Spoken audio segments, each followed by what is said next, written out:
film begins with a man telling his son about their people's history. A vibranium-containing meteor crash landed in Africa many years ago.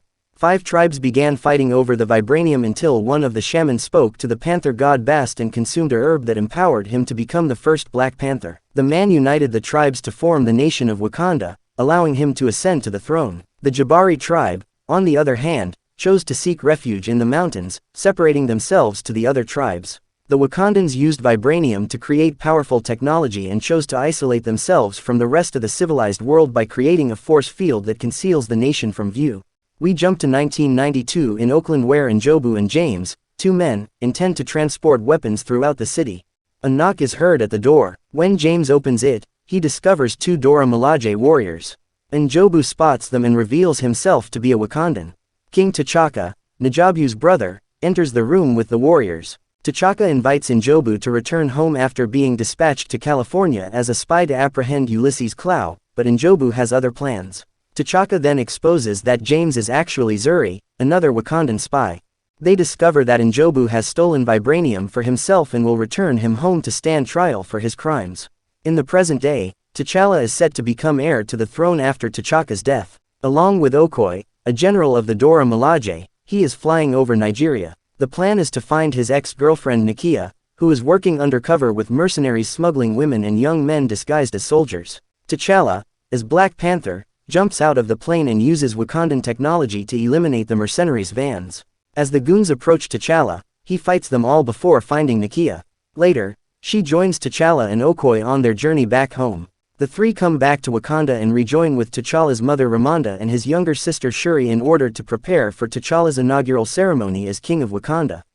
To witness, all of the clans gather by a waterfall. Zuri gives T'Challa a drink that takes away the Black Panther's power. Following that, none of the other tribes make a decision to challenge T'Challa.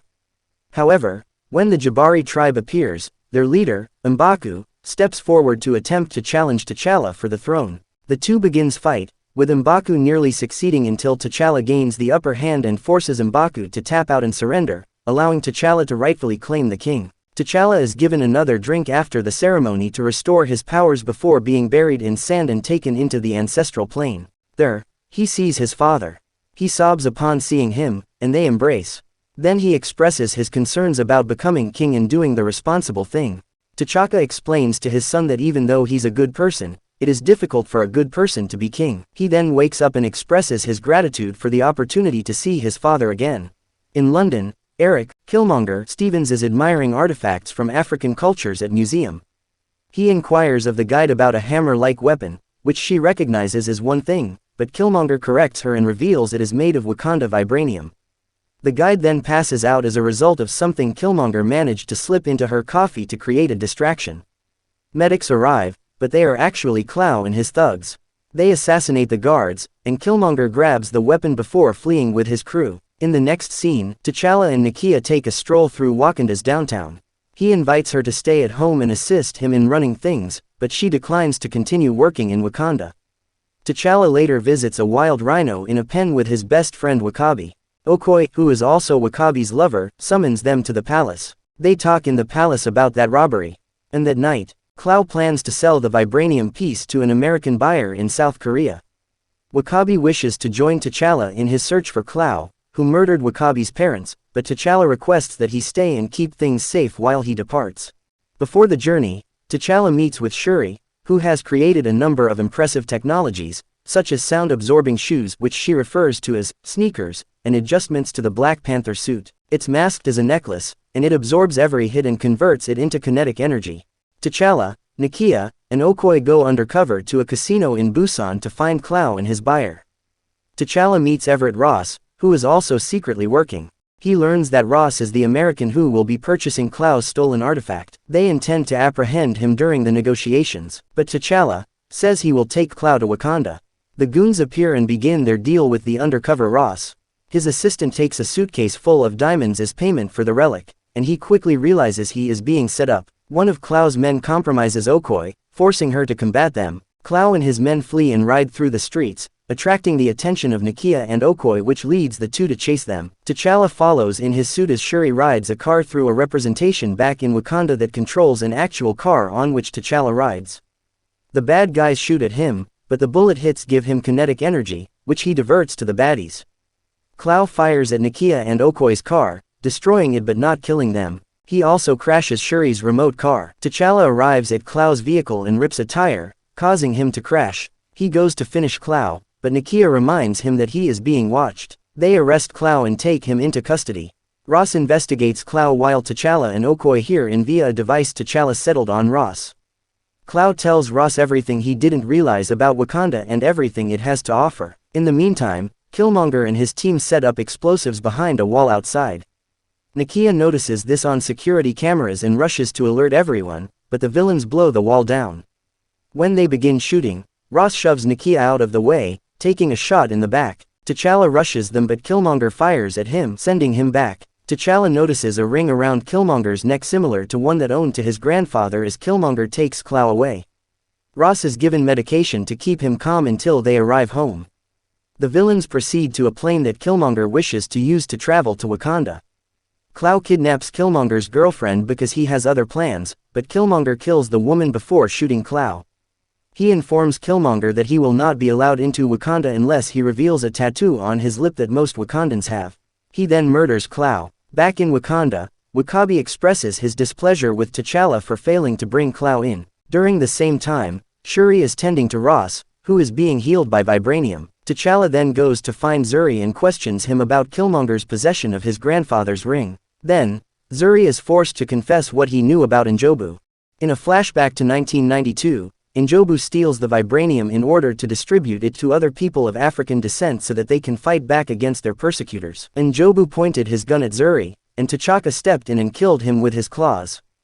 It made T'Chaka extremely sad, and they left his son, Eric, alone. When this happened, the boy was in the courtyard, and he later discovered his father's body. Eric went on to become a Black Ops soldier, earning the moniker, Killmonger, due to his high death count, as evidenced by the marks on his skin for everyone he's ever murdered. After that, Killmonger enters Wakanda carrying Clow's body. He hands it over to W'Kabi, who leads Killmonger to the palace. Killmonger uncovers his real name, N'Jadaka, as well as the fact that he's N'Jobu's son. W'Kabi proves it to everyone by showing them Killmonger's ring. He declares his intention to ascend to the throne and challenges T'Challa for the position. Everyone gathers once more by the falls for the challenge. Killmonger fights brutally and easily defeats T'Challa. Zuri intervenes to save T'Challa, knowing that Killmonger should have a grudge against him. To the horror of Ramonda, Shuri, and Nakia, Killmonger fatally impales Zuri and takes T'Challa down before putting him over the falls. As a result, Killmonger is crowned king. Killmonger enters the ancestral plane and returns to his old apartment, where he witnesses the moment he discovered his father's body. He comes across N'Jobu's old journals and even talks briefly with the man himself. After awaking, Killmonger commands everyone to fire a garden of heart-shaped herbs for future kings, but Nakia manages to sneak one away with her. Ramonda, Shuri, and Ross accompany Nakia to the mountains in search of the Jabari tribe. They approach M'Baku and request his assistance. He informs the group that T'Challa was saved out of the river and is now in a catatonic state. Ramonda grinds the herb into a drink for T'Challa to drink before burying him in the snow where he is resting. He enters the ancestral plane and sees T'Chaka once more, and this time he criticizes him for abandoning Killmonger. T'Chaka admits that he hid this truth from his son and expresses regret. T'Challa then awakens and he asks M'Baku for assistance in fighting Killmonger, but he declines. Killmonger now has the assistance of W'Kabi and other Wakandan soldiers as he prepares to send their weapons around the world to other operatives and mercenaries, just as his father had planned. T'Challa, returning as Black Panther, shoots down one of their jets as it flies overhead. W'Kabi and his army charge at T'Challa, but he uses his kinetic energy to blast them away. The Dora Milaje is then led into battle by Okoye. Shuri grants Ross access to a jet to decapitate the others before they depart Wakanda. Ross is able to take them all out. Nakia joins Shuri and Okoye in their fight against Killmonger, who is now dressed in his own suit. W'Kabi sends armored rhinos into the middle of the fight. W'Kabi and his army surround the Shuri and others. Suddenly, the Jabari appear to assist the Dora Milaje. Okoye intervenes when one of the rhinos nearly runs straight down M'Baku. She forces W'Kabi and his troops to surrender. T'Challa tackles Killmonger, preventing him from hurting Shuri, and they both tumble into the vibranium mines. They fight on until T'Challa uses the technology down there to mess with Killmonger's suit, exposing him so that T'Challa can impale him using his own short spear. Killmonger, now vulnerable and dying, expresses regret for not seeing how beautiful Wakanda truly is. T'Challa transports Killmonger out of the mine to witness the sunset, which Njobu had described as a sight to behold. T'Challa offers Killmonger the chance to be healed, but he declines because he knows he will be imprisoned as a result. Killmonger wishes to be buried at sea with his ancestors, who knew that death was preferable to bondage. He dies peacefully after pulling the spear from his chest. As T'Challa reclaims his throne, Wakanda returns to normal life. He asks Nakia to stay in Wakanda once more because he has plans for her to assist him. And the two kisses. T'Challa meets Shuri outside Killmonger's old apartment in Oakland, and reveals that he purchased the building as well as two adjacent buildings in order to launch a Wakandan outreach program led by Nakia and Shuri. He then brings down their jet for the kids in the courtyard to see and wonder at. One of boys then approaches T'Challa and asks who he is. T'Challa is joined at the United Nations by Nakia, Shuri, and Okoye in the mid-credits scene. He reveals his plan for bringing Wakanda out of hiding so that they can collaborate with the rest of the world. In the post-credits, 3 Wakandan kids are looking someone in a hut. Shuri tells them not to bother the person. He shows up from the hut, and Bucky Barnes is revealed to be there.